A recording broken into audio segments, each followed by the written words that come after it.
It is showtime. Alrighty. Well, good evening, Justin. Let me run some intro music while I finish hooking up my headset, and we will get going. Alrighty.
Ever the consummate professional as I am, I was completely prepared to start the show on time today.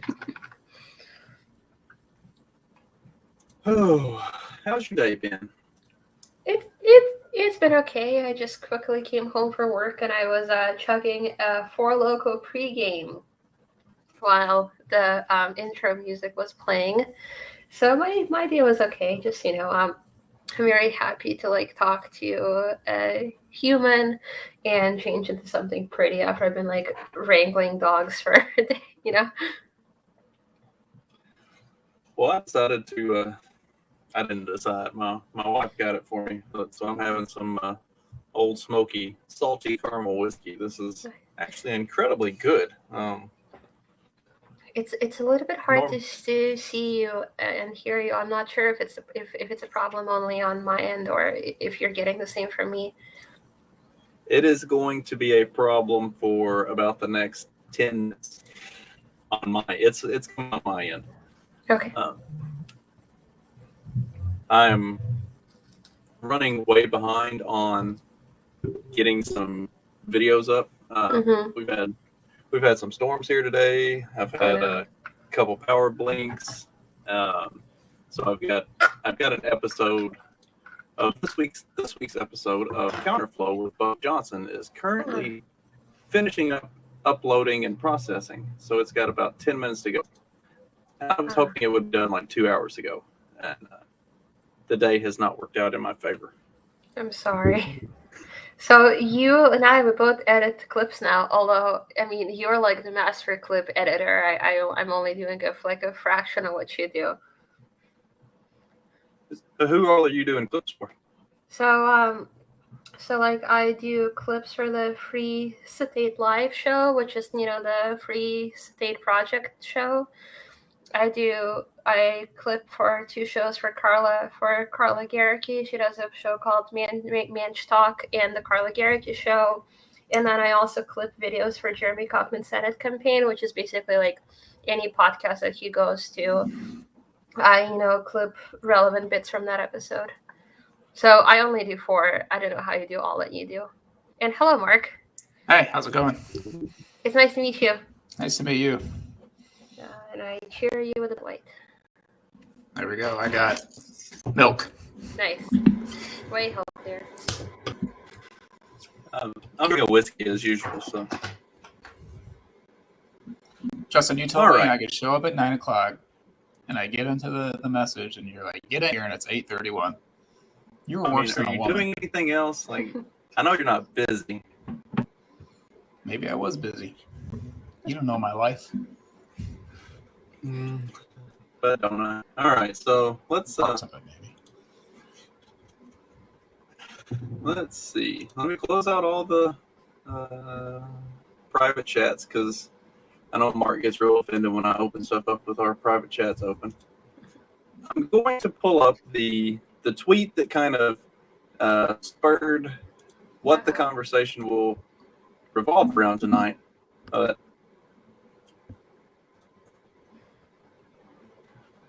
Can everybody see it? Yes. Oh, hey, it's me.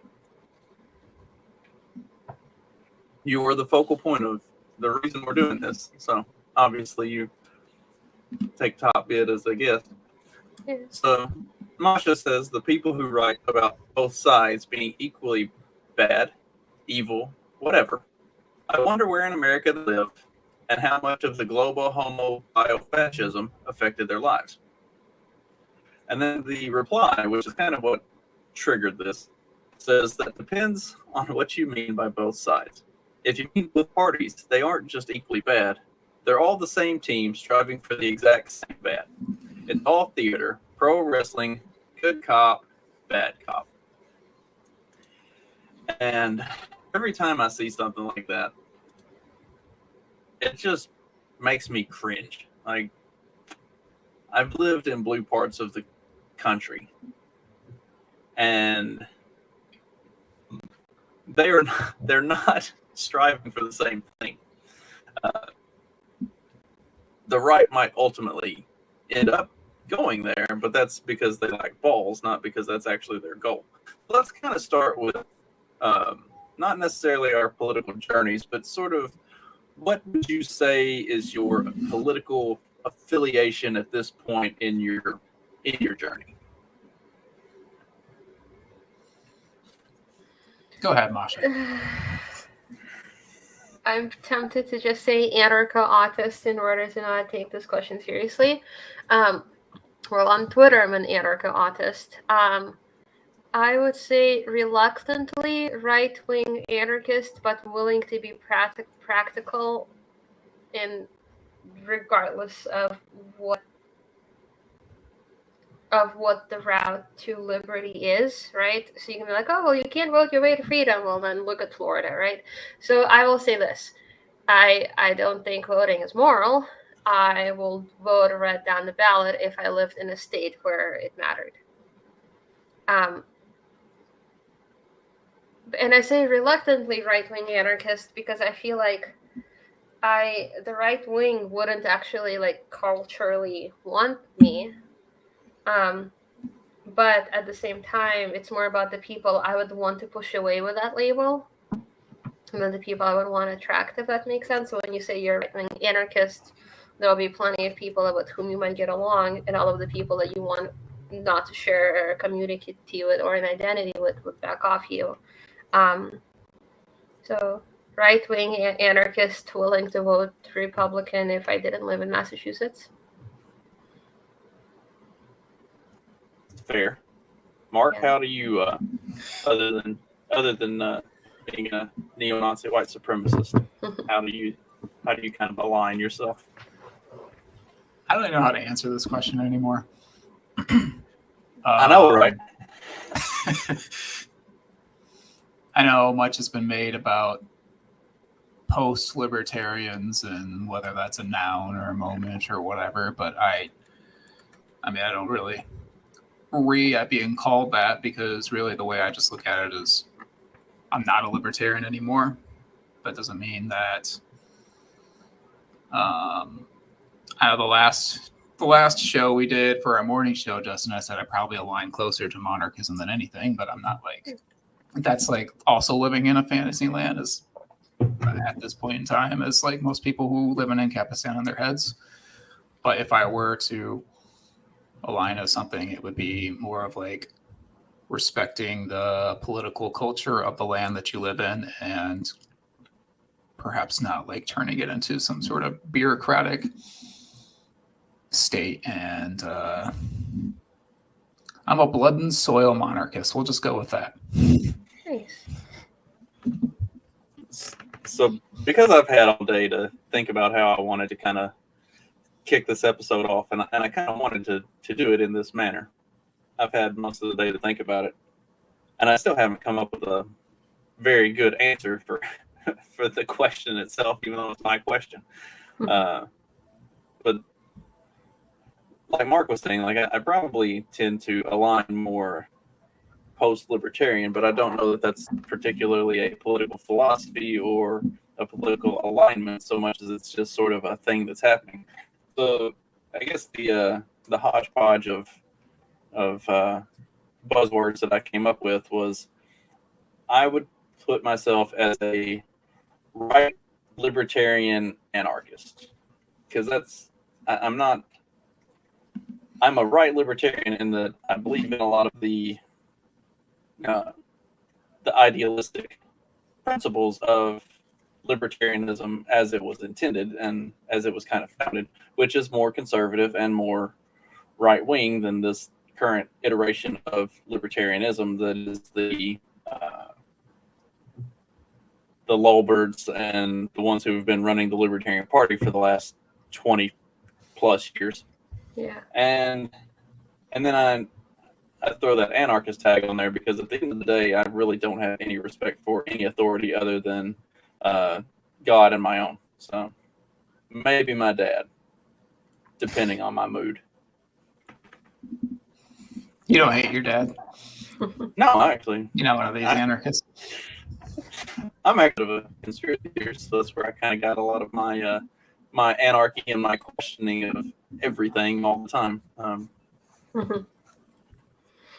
I also feel like, I mean, for somebody like me who's, I mean, there is a lot to go into it, but I feel like there are a lot of daddy issues jokes to be made.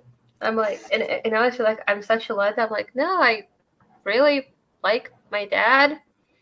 He died when I was 21, but I didn't feel like there was any, like, there was no, like, lack of closure. Everything was fine with us. Like, I just kind of accepted my dad for the way that he was, and I liked him the way that he was, and there's nothing else to, like, add to that. I feel like, no, well, there must be something. Like, no. Ricky and I never really talked about politics, but my dad was such a, like, leave me the fuck alone, I want to just smoke outside and fix shit when it's broken, otherwise don't bother me person. I'm like, okay. And that's it. You know? So did you, Masha, grow up in Massachusetts? Or, I mean, I know you didn't, like, grow up in Massachusetts, but, like, as far as, like, your parents, were your parents stateside? I'm not 100% clear on your entire background. So I grew up in Moscow, Russia. We moved to California when I was 10, and we moved to the Bay Area, which actually kind of, like, led the way to how I identify politically, because, you know, like, you move from the former Soviet Union, like, you grew up in the former Soviet Union, it becomes Russia. You know in your heart of hearts, like, as the core truth of the world, that communism is bad, and you move to the Bay Area in California, and you know, you're like, I don't know what I am, but I'm not one of you, because I just came from a place that you're idealizing, and it's bad. And then I went to college in San Francisco, which is, like, as lefty as it gets. But in college, I was 17. I met a man who told me about Ron Paul and Ayn Rand. And he was like, you're not a confused person. You're a libertarian. I'm like, okay. And then for the longest time, I was just like, okay, I'm a libertarian. Like, this makes sense. Like, these principles make sense. Government bad. And then it took me from, like, 17 to 24 till I moved to Massachusetts. Like, I moved to Massachusetts when I was 21 from the Bay Area. It took me till 24. I listened to a lot of, like, Stefan Molyneux at 23. And Stefan Molyneux kind of primed me a lot with the state. And then it would actually, you know, he talked about the state is bad, the state is responsible for all of these social issues. So I've been really primed well with that. And then I think, like on, like, Free Man Beyond the Wall, like, Pete talked about, I don't even remember the guest he had on, but they were just talking about, well, government bad, no government better, right? I'm like, oh, well, that logically makes sense, right? So I feel like I had, from 17 to 24, I had such a long stint as, like, I'm a libertarian, because that's what made sense to me. And then only after, like, a lot of Molyneux as a primer, and then, like, one podcast with Pete, I was like, oh, okay. Like, government bad, no government better. So I guess that's kind of my past, you know? Gotcha. Very cool. Yeah, I guess I kind of, as far as the anarchist side of things, I've always been kind of a history buff. Mm-hmm. And I've especially always really liked Roman history. And so, like, when I was in high school and really really into Roman history and really looking at it, I was like having conversations with my dad while we cook breakfast in the morning and stuff about how like the United States at this point, it really kind of mirrors the last 50 to 75 years of the Roman Empire and kind of the way that it built itself up to its collapse and everything like that. So like since high school, I've been saying like we are Rome. We are about to witness the fall of Rome in our lifetimes, and being that crazy person. So I got on board with I've said it a few times. Like I got on board with the George W. Bush campaign in 2004 just because I don't know, everybody goes through their knee phase, I guess, and I needed to get that out of my system. But like aside from that, I didn't have a whole lot of a use for governmental type stuff. And then I went through my neocon phase. I guess I was idealistic enough that I thought we could change the state of Kentucky by putting good Republicans in office. And at least one of those guys is still in office, and he is actually a legitimately good Republican, but it's the state of Kentucky, so they don't really have a huge amount of challenge. So they can be bad Republicans because they're still better than the Democrats, and they don't have to worry about losing because they're not going to lose to the Democrats. So it's the same problem we have here in Indiana. So, I've kind of I lost that utility for the Republican Party pretty quickly after delving into it, just from seeing how politics actually work and getting a chance to rub elbows with legitimate politicians on the state and national level. So anarchy is always kind of my fallback. I have a question. I guess I'd be directed towards both of you. Is this open forum, Justin, or are you leading this interview? No, have at it. Okay. This is a conversation that kind of centers around the ideas of both sides being equally bad, and also I wanted to talk a little bit about the neither left nor right wording that libertarians like to use.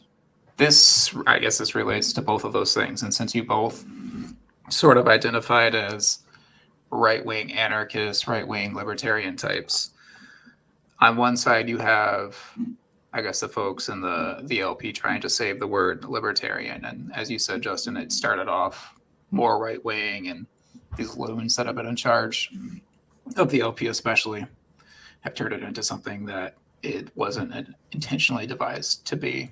But you could say the opposite is true of the term anarchist, right? Like right-wing anarchism didn't really, like there wasn't really a definition of it until Rothbard devised anarcho-capitalism, and then Hoppe lays it out pretty well in Democracy, the God That Failed, and his covenant communities and whatnot. But is there sort of a conflict there between turning the term libertarian more right-wing while you've also maybe tried to subvert, not you, but people have tried to subvert anarchism into more of a right-wing concept, when historically it's typically been left-wing? And maybe the people that, subverted the word anarchism had done it better than the people that are trying to take back the word libertarian. Oh yeah, it seems like that for sure. Although so I guess when you would feel, still say anarchist, people are still saying, like a normie would still think Antifa. Yeah, for sure. But I guess is there a conflict when you two kind of identify as anarchists when you think of the historicity of that word? I would never tell a normie that I'm an anarchist. I would tell a normie that I'm a libertarian, or I would even specify right-wing libertarian when I'm talking to libertarians, conservatives. Then I would say I'm an anarchist. I would never tell a normie that I'm an anarchist. They're gonna think I'm one of them, or they're gonna think I'm a cooler version of them or something. I'm not. So I do actually lead in and tell people that I identify or that I politically align as an anarchist. And I kind of use that as a litmus test for how this conversation is going to go and how much time I'm willing to put into talking to this person. Because if I say that I'm an anarchist and I get some like, oh, you're an Antifa, blah, blah, blah, then I'm like, yeah, you probably don't understand anything else that I'm going to talk about from this point on. So we'll just go with, no, that's really not what it is. And we'll move on. But if there's legitimate questions about, well, what do you mean by anarchist? And then I can start to explain what it is, and what we mean, like what Masha and I mean by anarchist, and what is kind of maybe not has been traditionally or historically used anarchist, but more of the what we see as anarchy through libertarianism. Then I can have a more expounded conversation about it. And like, for instance, we're asking kind of about the different terms and stuff. So like when I first started looking at libertarianism and really thinking about libertarianism as a political ideology that might be something that was up my alley, I looked at it and the way that I viewed it was, this is conservatism done the right way. Like not the way, Republicans are conservatives. Like the libertarian ideals and principles, as Murray Rothbard kind of founded it and wrote about it, that's conservatism done right. And so that was kind of how I looked at it. But then, like, once I discovered it and really started looking into it, and I saw what the Libertarian Party itself was, I was like, yeah, I have absolutely no use for these fuckers. Like, that's a complete joke. So like the entirety of my involvement with the Libertarian Party has been over the last 2 years or so, because we had the Rainwater campaign here in Indiana, which was really impressive. Donald Rainwater was a fantastic candidate for governor. We actually have a really good Indiana State Libertarian Party, so I've remained involved in that to some extent. Seeing kind of those coming out of with the wave of the pandemic, the Mises Caucus push in 2020 and all of that, that really got me energized. So like that's been the entirety of my Libertarian Party activity and kind of involvement. And the post-libertarian movement might have caught me up, or just kind of having a little more time to look at things and kind of see the direction of things. It's I see some of the things happening now with this whole whatever's going on, however you want to define it. I see some of the same things with that I saw within the Republican Party when I was active in that in the early 2000s. And it's just not something that I have any interest in. So I'll do things locally, and I'll do anarchism my way, and I'll talk to people about the ideas of libertarianism, and I'll talk to people about the ideas of anarchy and how to have a how to take hold of your own life and kind of build the things that you want around or in spite of the government and what it's doing. But as far as like actual politics itself, I'm definitely more anarchist than anything at this early on, and then now again at this point. I love saying I'm an anarchist to like Republicans that I meet, and most Republicans in Massachusetts I would not call normies, even though despite any normie instinct, if you're like coming to a conservatarian meetup, which I think is more important than the LP, is like just people organizing meetups where it's like, hey, we're gonna do this at my house, even if I don't know you, just come, right?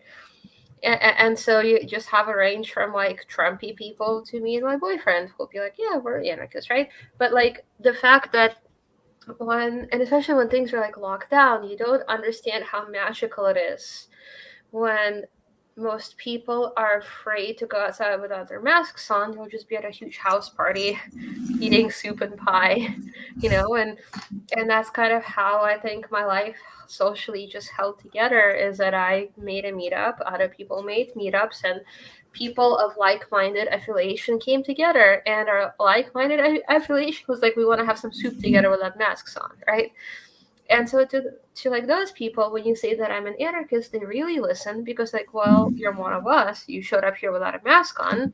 You seem nice and reasonable, and you brought cookies, and and then it's like the perfect way to, because then they will be like, well, I disagree. I don't think it can work. But then they like you and respect you because you already have the personal in, and that's what I really like doing it. So I don't want to say that I don't tell anybody I'm an anarchist unless I'm on Twitter, but just like to your average like person, I wouldn't want to go into it. I also wouldn't want to tell them I'm an anarchist and then have them think, oh, you're like a super lefty, and think of it as a good thing. So we do actually have some viewers on Twitter, which the Twitter comments don't show up on the scroll over here. We have the Adam Femdom Cokehead account. He says, I will 100% tell a person I'm an anarchist.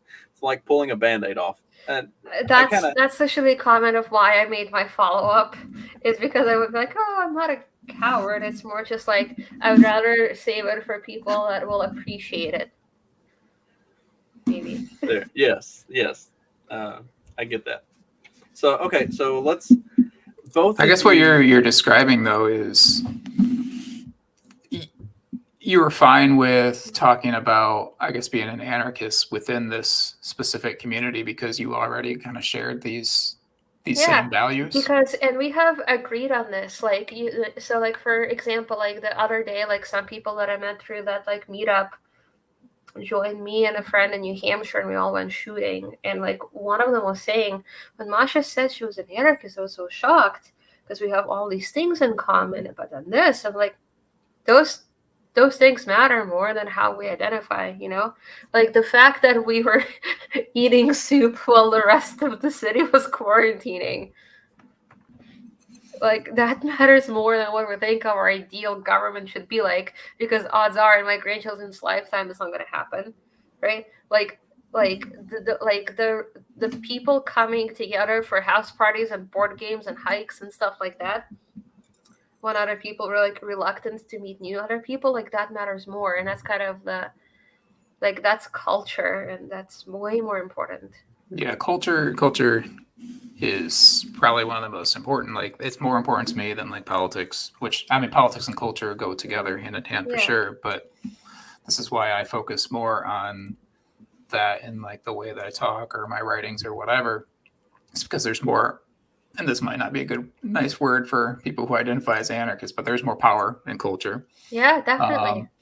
Even like your community that you're describing here, not everyone necessarily has the same political views or the view of the state as you do, but you could potentially set up a Hoppian-like community where you all would get along a whole lot better, as opposed to if you were living in some blue city, right? Yeah. And maybe even some rules would be set up. Yeah. And like I was, thinking, this comes up in my mind all the time. So it's actually another friend who went like shooting with me that day.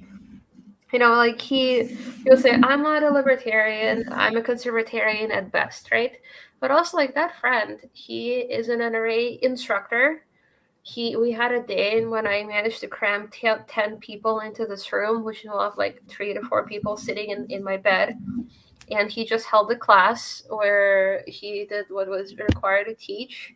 And then everybody at the end of it got like a sheet of paper that says, hi, you've, completed the safety course for handling a gun, and now you can apply for a gun license, right? Not to say that licenses from the state are good, but most practically, most people will buy a gun if they have a license for it, right? And I'm thinking, like, you don't believe in no state, but you've probably done the most useful thing for fighting the state.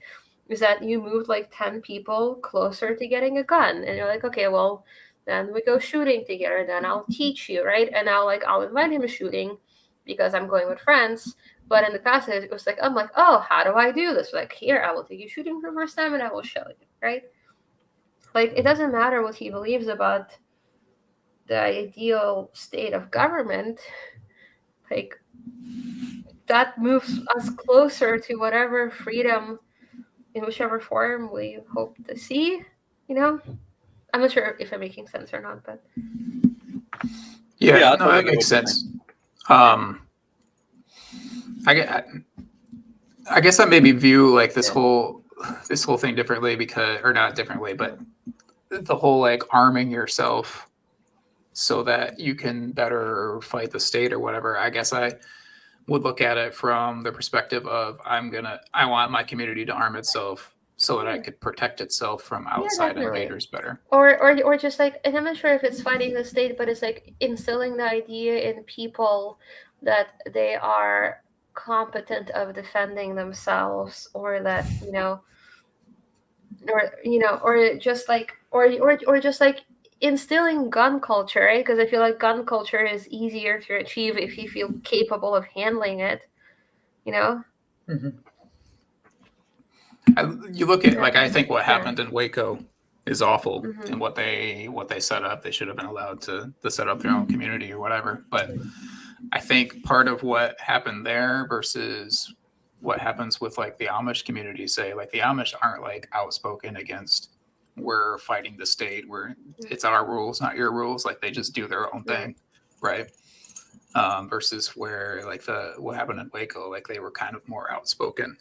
And I'm not saying like what happened to them is awful, but I think we kind of get caught up sometimes in revolutionary talk as opposed to just like building something side by side. Yeah. And like so my mom laughs at me now every time I mention it, but I talk to her about how my boyfriend and I want to move to New Hampshire because we want to have a family, and we want to have a family in a free state. And the best way for me to describe the Free State Project to my mom is to compare it to the Amish or the Orthodox Jews in New York, where I was like, so you know how the Amish and the Orthodox Jews kind of like, they have a lot of inter-community connections, or like, hey, this is the realtor that deals with our kind. Here's a store that deals with our kind. Here's a landlord that deals with our kind. Like, here's how we can, amass in this area and vote a certain way so we can vote in our favor just by like, not, just by like sheer number within a local area. Or like homeschooling pods, like, here, I will teach the kids this day, you'll teach the kids Tuesday, our neighbor will teach the kids Wednesdays, things like that. And it's like, right, they're not trying, like, so there are some people that be like, well, New Hampshire should, secede, but there are plenty of people that are just like, well, in the meantime, I want my kids not to grow up around other kids in masks and hang out with normal people and not go to a government school, and make sure that we can all homeschool and then raise your kids in this community, like things like that. And because I feel like I think most people, when they say they don't want to stay, they're not saying, well, I'm going to take up arms tomorrow. But it's like, what's the best that you can do to create basically a parallel society where the existence of the state matters less, Yeah, for sure. All right, so we've gone a lot longer on kind of our political leanings than I thought we would, but that's good. Like, this has been an excellent conversation that I wasn't expecting to get out of this entire conversation. So, what do you expect from us, Justin? You gave us topics. We kept talking. You did move us along. I honestly never know on these live streams what is going to actually come from it. I just like the first couple that we did were more of a joke than anything, and we ended up having some of the best conversations I think I've ever had. So, I just throw it out there and get people together to talk. But this has been fantastic. But I do want to kind of guide it back, because at least for the COVID side of thing, both of you have definitely lived in much more blue controlled, more locked down, on that end of the spectrum type of situations than what I did. Now, and that's not to say that our rhino of a governor was good on COVID, but it wasn't as bad here as it was, especially in, say, Michigan or Massachusetts. So let's talk about the original tweet that kind of spurred this whole thing. It's the people who write about both sides being equally bad, evil, whatever. I wonder where in America they live and how much globo, homo, biofascism affected their lives. Let's talk about how much that affected y'all's lives and kind of how that shaped your view on this both sides are bad argument. Do you want to go first, Rick? And where in Michigan do you live, if you feel comfortable revealing that? I'm area. Yeah, I'm like on the west side of Michigan, so I'm actually close to a city called Grand Rapids, which is actually quite. It's a red. It's pretty red. It's the second biggest city in the state. So obviously, people living within the city are urban folk, right? But all of like the suburbs around the city are quite red. And they like this portion of the state voted for Trump in 2016. They voted for Trump in 2020 as well, but it didn't necessarily show on the returns on the TV screen as accurately as what it really was, in my opinion. But still, like, yeah, Michigan, Whitmer was probably the third or fourth worst governor during COVID. Luckily, like I said, I do live on the west side of the state, so I didn't have to experience it as badly as perhaps the folks over on the east side. But we did have things shut down for quite a bit longer. I was going to say quite a bit longer than we needed to. We didn't need to shut down at all, but a lot longer than a lot of other states. There were two major shutdowns, obviously, like the first one, and then there was another one in the fall. And I don't know if people remember this, but the very first COVID protests actually happened in Michigan, in Lansing. Mm-hmm.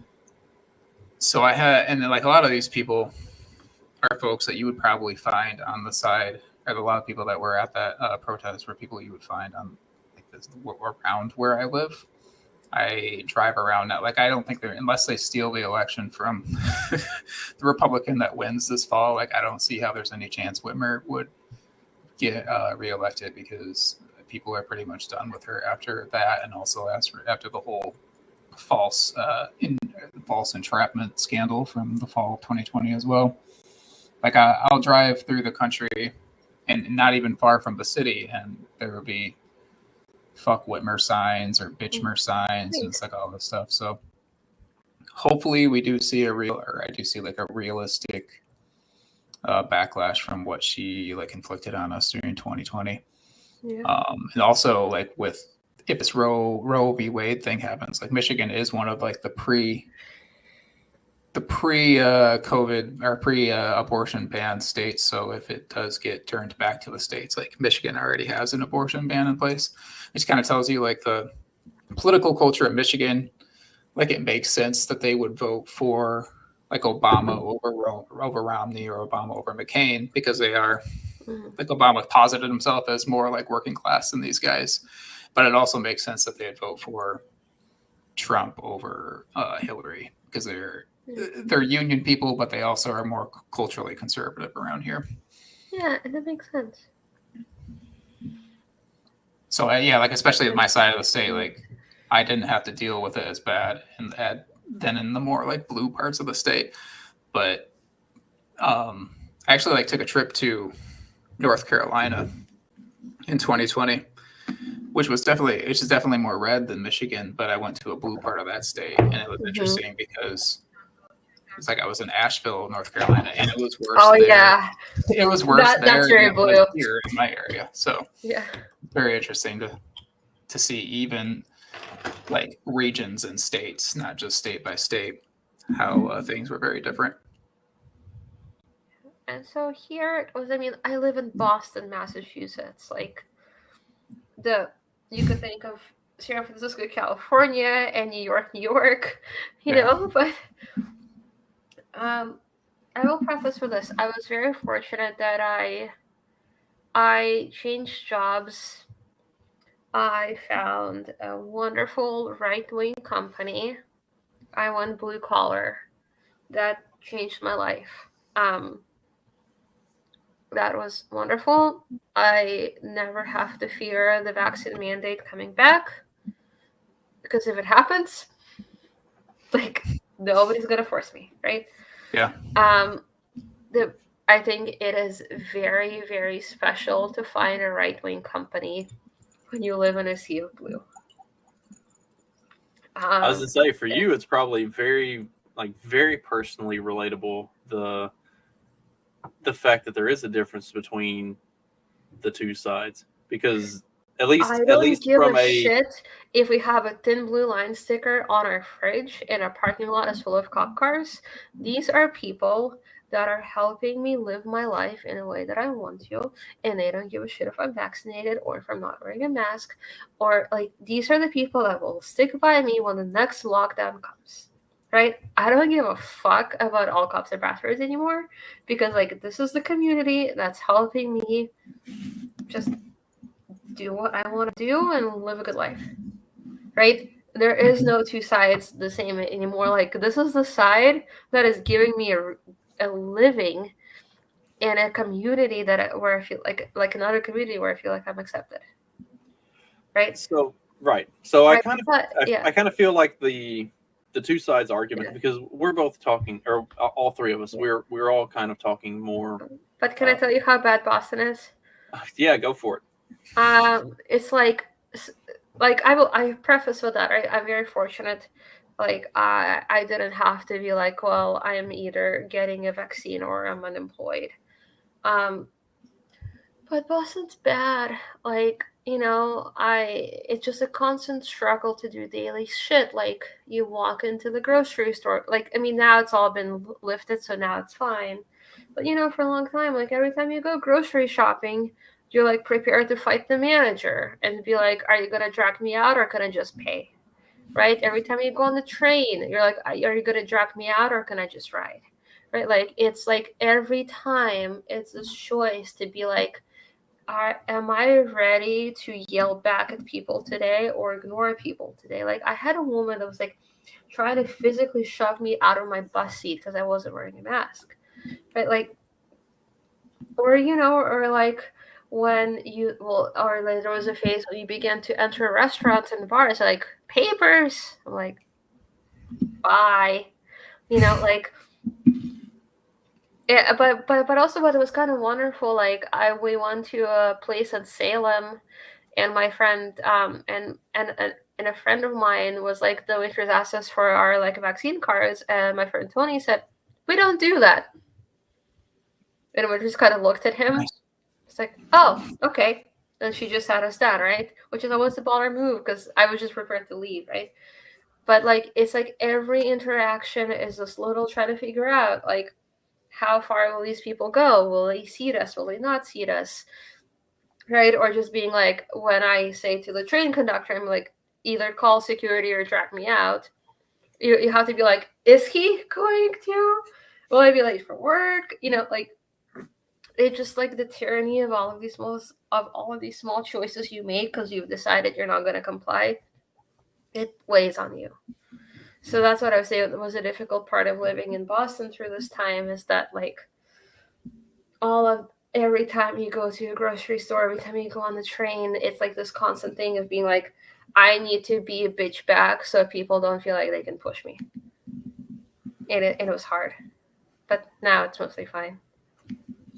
But yeah, Boston sucked. It sucked to live in a blue city in a blue state. Yeah, I would imagine. Anyway, sorry, Justin. I think he's talking, but he's saying you're on mute. Oh, Justin, you're muted. Sorry. she falls asleep and turns the TV up as loud as she can get it, and then just crashes immediately. So then I can hear it. I can hear it through my headphones. So I had to go turn it down because I don't know if it was bleeding through or not. But it was wasn't bleeding distracting through. me. If it makes you feel better. It was distracting the shit out of me. So that's where I had to go like pop out for just a second.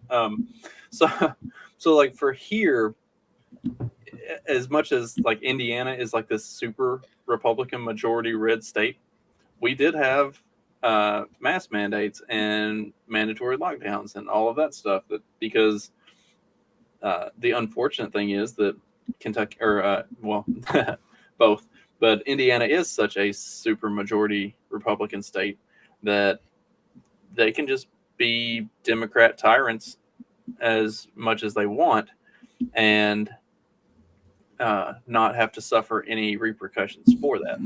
So like I was kind of in a similar situation where for a while I did it to not have to see or to not have to catch any shit. And then after about 2 weeks of doing it to not catch shit, I was like, I'm just not fucking with this anymore. So I started carrying my gun with me everywhere I went, and I stopped doing any of that stuff. And I surprisingly had only one person who seemed to put any consideration into confronting me over my lack of cooperation. And he came running from across the store to confront me about it. And once he got in eye shot of the pistol that was on my hip, he immediately turned around and went in the other direction. So I never had any actual confrontations over my refusal to wear masks or anything. We did go into one store, and it was a very nice young lady who was working at the front door, and she said, "You have to wear a mask in here." She said, "Let me get you a mask." And I said, "No, thank you. I don't do that." And she said, "No, you have to have one to come in the store." And I said, "That's okay. We'll leave. There's literally nothing here that we need." And that was the end of it. Like, we didn't go beyond that. But so like, even to that extent though, like when we're talking about the difference between or the similarity between the right and the left, like for as bad as what the Republican governor was, when they were on the debate stage, the Democrat candidate was arguing that he didn't go far enough, that he didn't do enough, that we should have done more. Like, it was like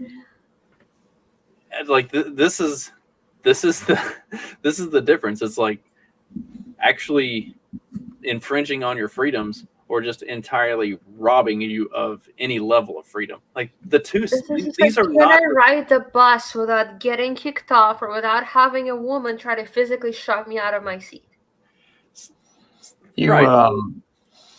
Masha brought up earlier the thin blue line flag. I mean, yeah. I'm not a fan of that flag either, but if you have like a storefront that has that flag versus a storefront with the black fist, like which one is more likely? I knew tell you to put a mask as soon as I came in for my interview at my current work, as soon as I saw the thin blue line flag on the sticker and American flag on the wall and all like military stuff on the wall, like I was just like, this is my new home. Yeah. Or this is my new work home. Right? Like I was very much like whatever differences we have, I don't give a fuck. You know? Because like these are the people that are not going to pressure me to get the vaccine for my job. Right. And so like I can see where the argument comes from in the both sides are equally bad. Like I'm sure that the people who are making that argument are exclusively looking at like on the federal level type of bullshit. Yeah. And I get that. But if you like sincerely believe that both sides are equally bad, you have lived a completely sheltered, like unaffected life. Because when you get down to it, especially on like the local levels, on the state levels, there were Republicans that had soup with me during lockdowns. Right. The two sides and we actually had not... like a picture of Trump over the soup being like, orange soup good. You know? What kind of soup was this anyways? It was like some kind of orange. I think it was like squash soup. But I just Okay. remember because like we printed out a picture of Trump, and like orange soup, good, right? Earlier Yeah, you said soup and pie, and I was like, is that pot pie? Like, is this like chicken pot no. pie? I mean, but right, this is the thing. We have a lot of mostly older people. You have parties Yeah. full of food because everybody brings food, A but potluck. not soup and pie together. Yeah. You know, like I will often bake cookies and bring pie because I love baking things. So you know, Gotcha. but like just like the people that ate soup with me versus the people that tried to physically shoving me out of my bus seat. Yeah.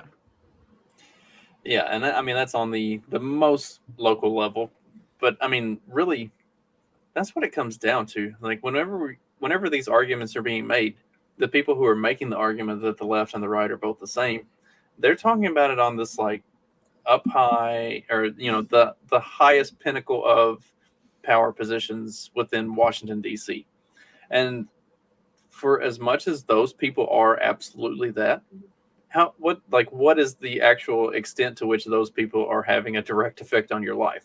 Like they're I mean, they're that's the annoying on argument you could TV, make but if you live in a red state. The lefties don't affect your life as much. So you say, well, the right and the right and the left are equally bad because of these federal positions, because you don't have to think about them affecting your life as much, right? So if you don't live in Boston, you don't have lefties trying to shove you out of your bus seat because you're not wearing a mask. So you're less inclined to say, well, the left is worse, right?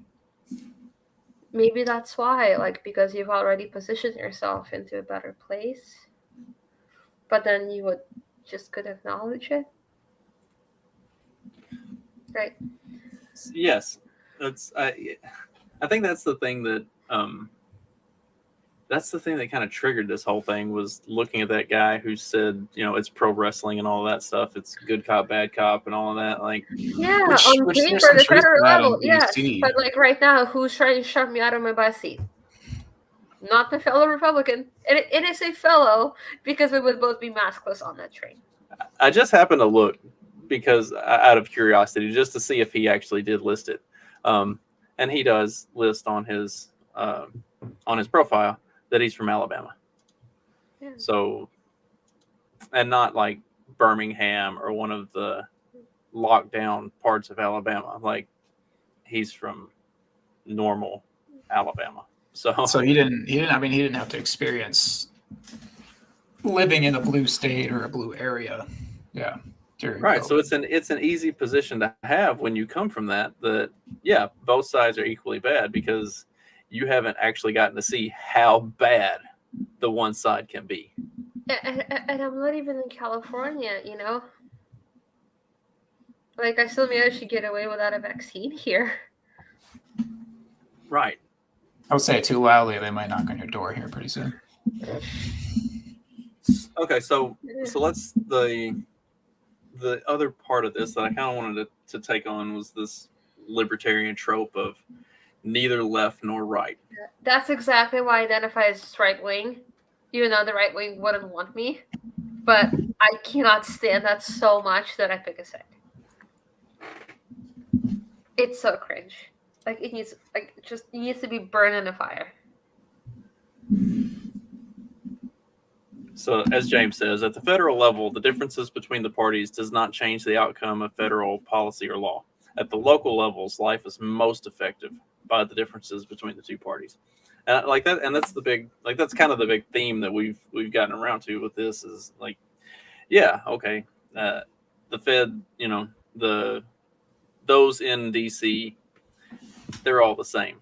Those in DC are not affecting your day-to-day life. And there is a huge, drastic difference between those on the left and those on the right when it comes to having an effect on your day-to-day life, as has been very evident in blue state versus red state throughout COVID. And honestly, it's to some extent over the last 20 years, and you're really going to probably start to see it even to a greater extent here over the next few years, especially with the news of today with I will say to that point though, like, I did grant someone this admission today actually, because I used to argue with her about Trump's Supreme Court. appointees. It's like, well, they're not going to make that big of a difference. Well, they did.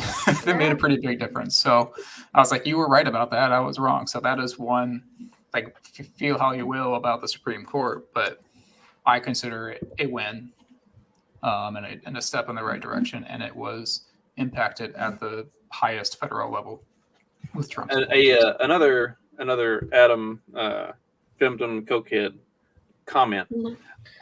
I'd make the argument that both sides are equally bad if they are graded on the pass-fail scale.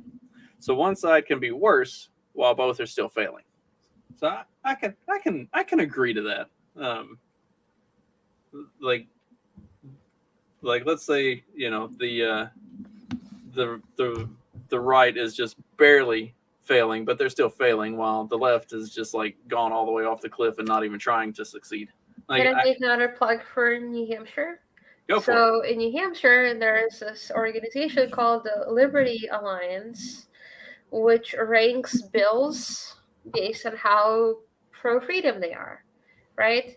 So and politicians too. So it's not like, oh, is this person in the LP? It's basically like a group of people that are like, well, think this bill is pro-freedom on like A minus, B plus, B, etc., right? And so then it's a good organization that helps like the rest of like the free state movers in New Hampshire be like, how do we vote on this bill? How do we vote on this person? Right?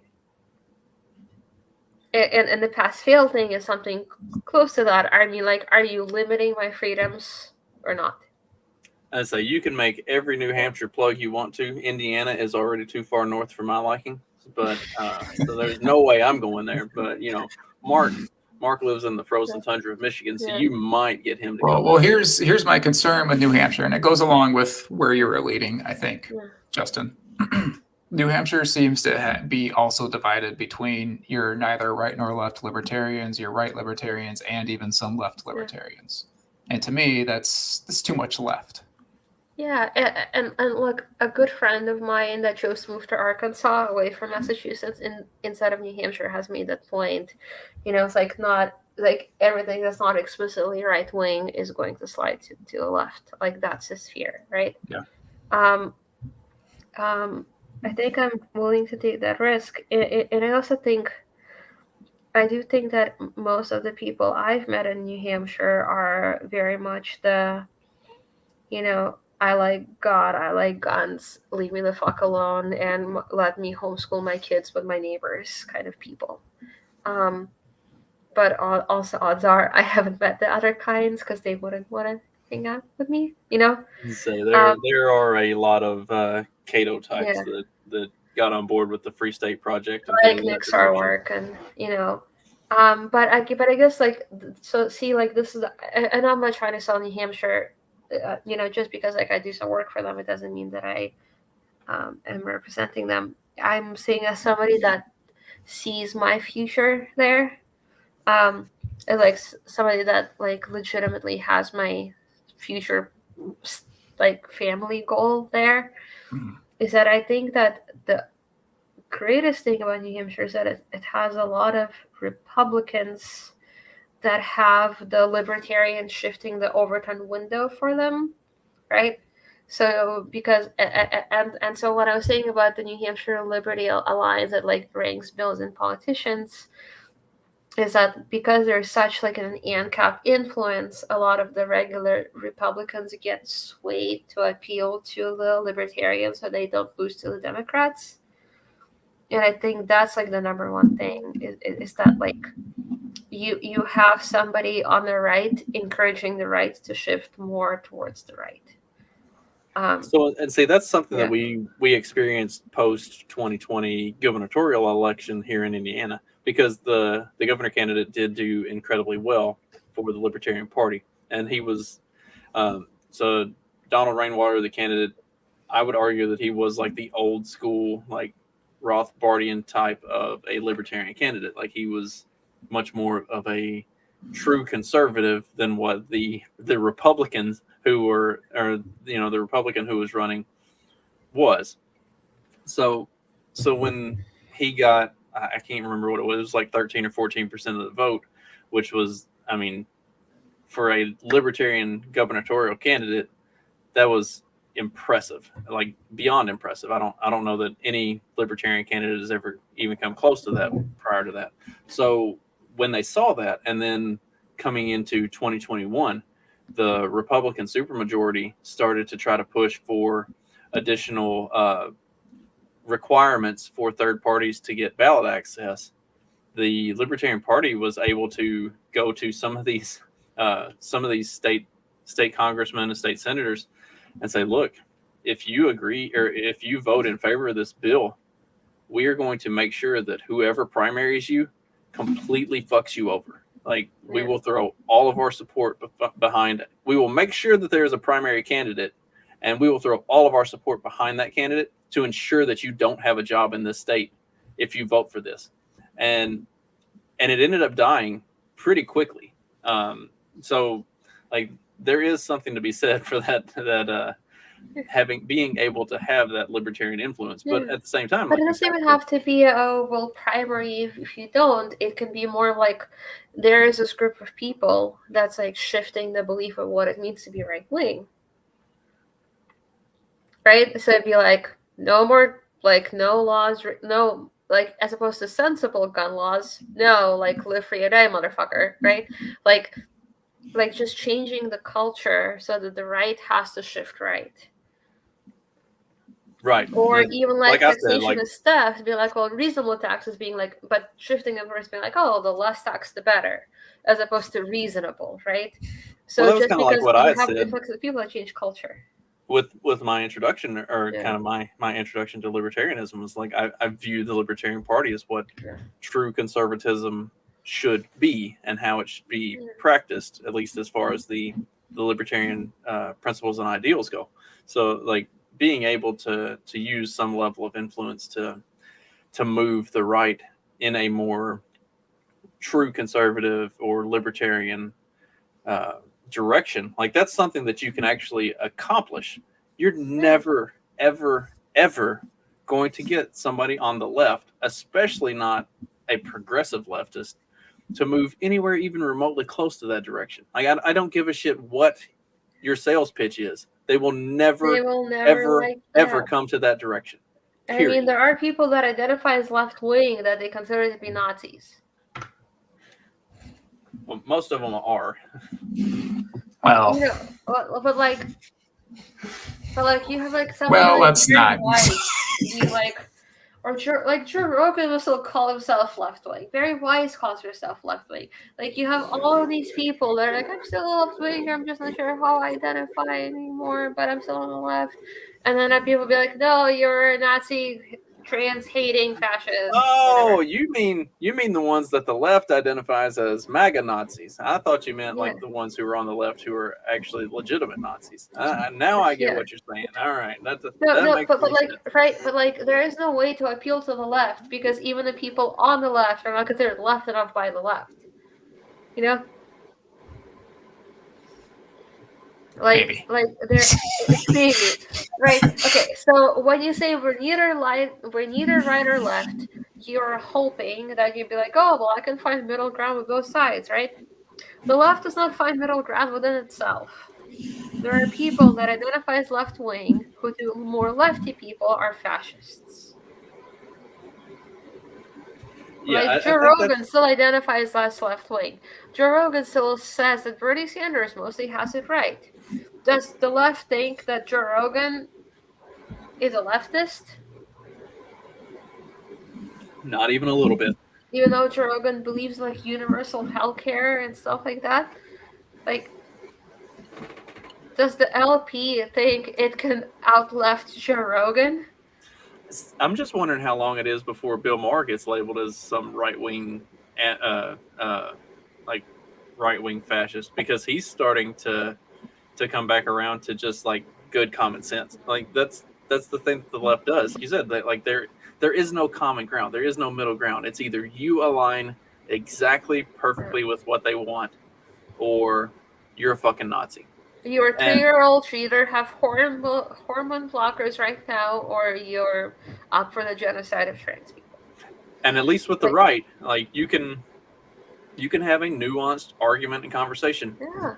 I have never at any point, no, I'm not going to go that far. Actually, I will go that far because as it turned out, she wasn't actually some leftist. She had voted for Trump. So I have never actually had a conversation with a leftist that didn't turn out to be either that I was misogynistic, homophobic, transphobic, racist, or some other thing. And there was literally no progress made. Whereas I have had conversations with right wingers about my anti-police stances and stuff like that, and actually had decent conversations where we can have civil back and forth, and we can come to either a mutual agree to disagree or some sort of a middle ground where, yes, I can see points that you've made and you can see points that I have made, and we can agree that there's a lot more nuance and detail to this than what we had initially put towards it at the onset of the conversation.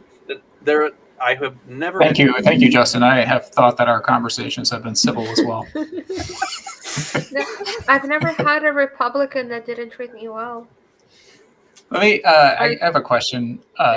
Masha, you've been in Massachusetts most of your life in the States. No. So I was in California from 2004 to 2015. So she lived in actual hell, and then she just moved to like faux hell. Yeah, right. So I was in the Bay Area. So, well, to be more precise, I was in a suburb of San Francisco from 2004 to 2011. That was middle school and high school. Then college was San Francisco proper from 2011 to 2015. Okay. And then I moved to Boston for my PhD program in 2015. And then I dropped out, and now I drive and wrangle dogs. Gotcha. I just wondered if you had been like on the East Sea coast for so long, and you've been like steeped in that culture, not necessarily the East. I mean, the East Coast is really left wing, but just even parts of the right of the East Coast, and that's why New Hampshire appeals to you, because that kind of culture is similar. Whereas like a Silicon Valley libertarian moving to New Hampshire doesn't make as much sense to me. So like I don't know what I would do if I was single, but also New Hampshire, like if I think about like New Hampshire versus Florida versus Texas, I like the cold. I'm one of those. You're Russian, so that's fine. Yeah, right. Like I'm one of those people that like is not a native New Englander, but when I moved to New England, I was like, yeah, I belong here. Like the people are nicer than they are in Moscow. The people are nicer drivers than they are in Moscow. It's still not as cold. It's still not as grimy. But you're like, yeah, like this is more of like what I'm used to, right? And so I feel like if I was single, like I would have been in New Hampshire like two and a half years ago. But I still would have chosen New Hampshire over like Florida or Texas, because like I think I feel like I'm not a native New Englander, but I belong in New England just because of like I actually like the winter. I don't know how to deal with the summer, you know. I know I'm one of those weird people that are like, so just for context, if I had to choose between winter all year long versus 4 seasons, I would choose winter all year long. I just honestly don't know how to deal with summer. I go into vampire mode. I hate it. Well, I mean, this is going to sound weird. I'm not trying to make this is definitely not a leftist point, but like climate actually does affect like the politics of like a community, especially obviously more back in history than it does now. But like I said, like that. Most of the revolutions happen in the summer, right? What's that? Most of the revolutions in the world happened in the summer. And I'm just talking like even maintaining order in your community, like in a cold climate, is going to be a lot more different than in a warmer climate. Like there's almost more of a cohesive group in a colder climate, because like back in the day, they had to take care of themselves better in order to maintain that order or to survive. Whereas in a warmer climate, like it's more, you're able to be more of like a individual. Masha, vampire mode is white privilege. Yeah. So that's why I say like what maybe the problem with New Hampshire, which I'm not saying, I don't know if there's a problem or not. I've never been to New Hampshire, but like I said, it maybe doesn't make sense for someone from the West Coast who's like steeped in that culture to move to the East Coast strictly because it's the free state and they think that they're going to fit right in there. And that's look, like for me, whenever it's been brought up, like, oh, you should really look at moving to New Hampshire because we've got the Free State Project and yada yada yada. I'm like, yeah, but I can move to Mississippi and basically have the exact same thing for about 40% of the price. So yeah. like, and I don't have to deal with cold and snow, which I absolutely hate. I am a southern country boy. If I can move back to Mississippi and see snow once every 4 years, that is fucking awesome to me. So Like, you and I are very different in our weather preferences. exactly.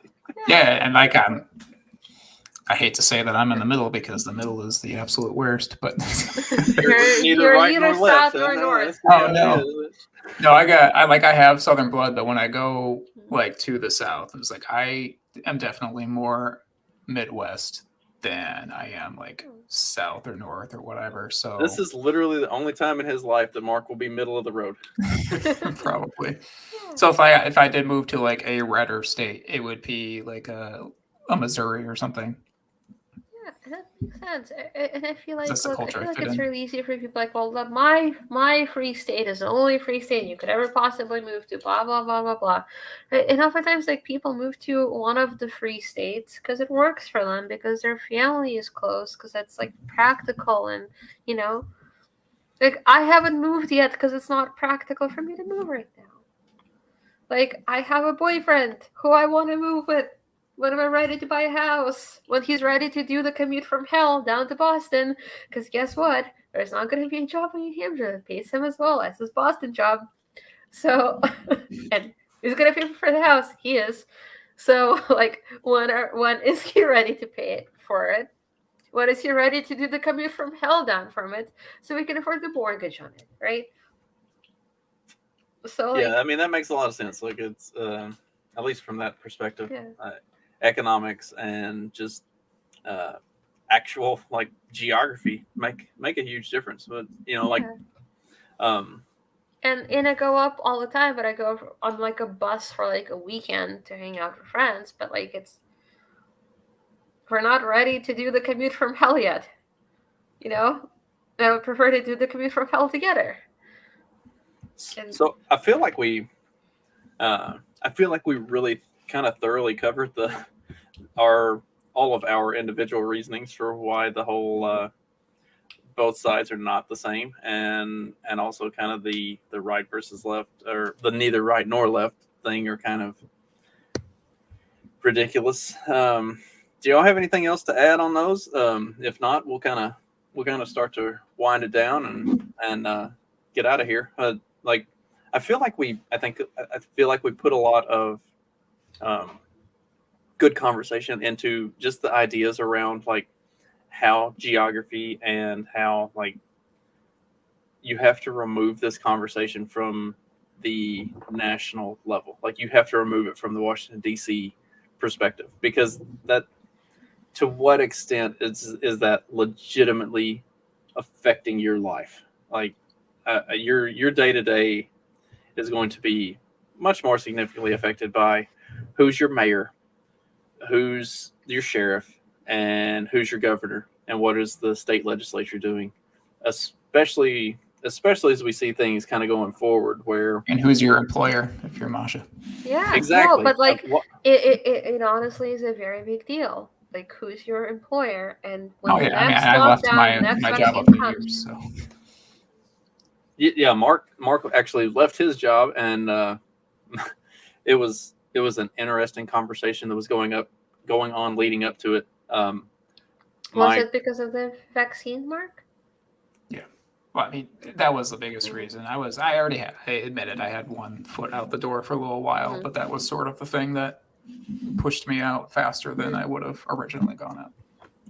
And so, like with my company, they were, if OSHA or if the Supreme Court upheld the vaccine mandate and OSHA was going to enforce it, then they were going to enforce it. But it didn't seem like through email correspondence and everything leading up to that the company had a whole lot of interest in that. And they definitely weren't rooting for that to happen, because as a company, the vaccination rates were incredibly low. And just like for me personally, I don't know that it was literally everybody on my shift, but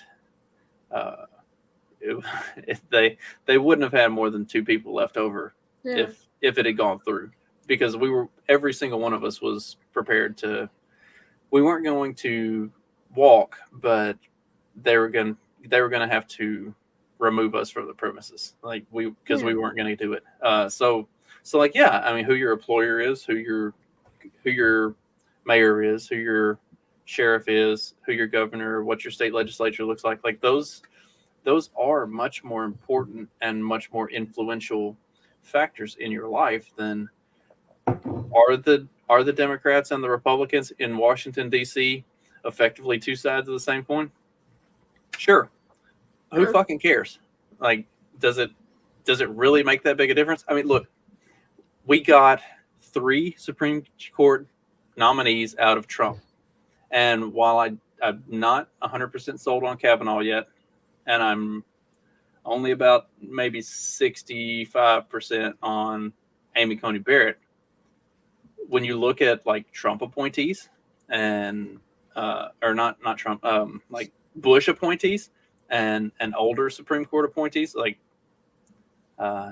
Trump actually did a decent job with those and got legitimate conservatives in there, whereas Roberts is basically a liberal except for in everything that doesn't matter. So you know, it does make a difference to some extent, but like the local level is where it makes the most significant difference, and you can't just go with that argument of they're both, you know, 2 sides of the same coin, or they're both the same thing. Neither of them is better than the other, because that's abjectly false in all of our lives, especially. And we will be extra mad if you say this while you're living in rural Alabama. Actually, to dwell on the employer thing, like, as my last word on the neither left nor right thing, like, if an anarchist without labels or a neither left nor right libertarian had his or her way and had a more stateless society or a completely stateless society, then your employer has a lot more authority over you than it does even now. And so you're going to want to be working in a place with a right-wing culture versus a left-wing culture if these last few years have anything to say about it. Because everything is not inherently right-wing. That's, man, like that. How much value is there on that to not have to worry about that? Like, I'm not gonna lie. Like, to some extent, the reason I took the current job that I have is because the previous job that I had, I can see the writing on the wall that I don't think the mask mandate has been lifted at that company yet, except for if you are willing to provide vaccine proof of vaccination. There was a 0% fucking chance that I was going to be doing that. So, like, and there was also a 0% chance that I was going to continue to wear a mask when other people didn't have to. So, like, I was going to get walked if I had stayed there. Like, I could see the writing on the wall that was the culture of that company. So, you know, that certainly played a significant part in my leaving.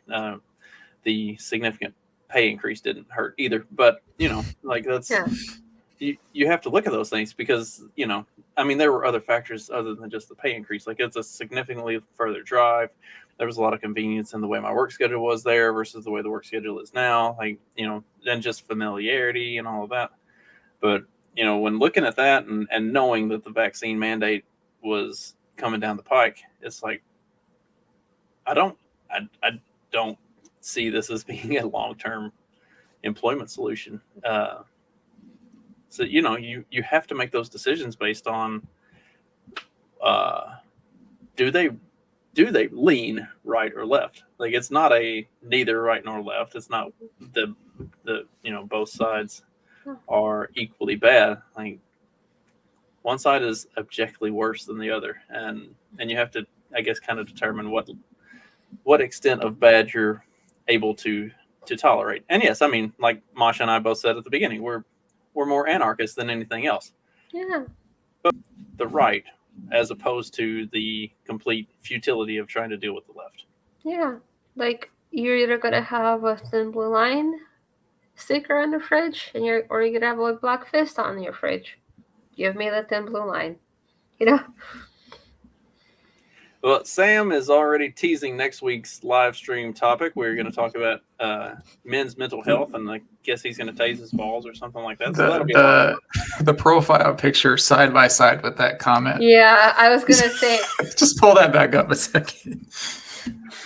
For anybody who's listening to the episode, anyone who wants an expert on mental health issues, then Maybe think of the scene from The Shining when, like, he's like, Jack is all like something, all tasks and no play. Yeah, all work and no play. Yeah, makes Jack. Boy. Yes, exactly. It makes me think of that scene. So now now that it's been teased, what we're going to be talking about next week, next Tuesday night's live stream, which will be the last one for a few weeks. We will talk about men's mental health, and that is also born out of a tweet. So I'll share that one once we get to that point. I will also be back on Monday to talk about probably sports, because that's what I was going to talk about this Monday, and then I decided not to do that. I got sidetracked with the whole Ministry of Truth thing and decided to do a 1984 episode instead. So I'll be back Monday to probably talk about sports, maybe, and then Tuesday we'll be talking about men's mental health. So if you're a woman, you don't have to tune into that unless you actually want to do something to have a beneficial or a positive influence on your man's mental health. I know what my audience numbers look like. Like, there's maybe a 20% female listenership, so I'm not too concerned about losing viewers on that one. Yeah. I haven't seen the sun in 7 days, so I'm going to need that episode. So y'all give your plugs and where we can find you and all of your fantastic work, because Masha always has spicy tweets and Mark occasionally has spicy Substacks. Give your plugs and then we'll call it an episode. I'm Rothbirdian on Twitter. Chirp chirp. markmetz.substack.com and then @realmarkmetz on Twitter. Thank you both very much for joining me. This has been an excellent conversation. I hope everybody tunes in next week for the next couple ones. And in the meantime, I hope everybody has a great rest of your evening and a great rest of your week. Y'all take it easy. Thanks, Justin. Thank you.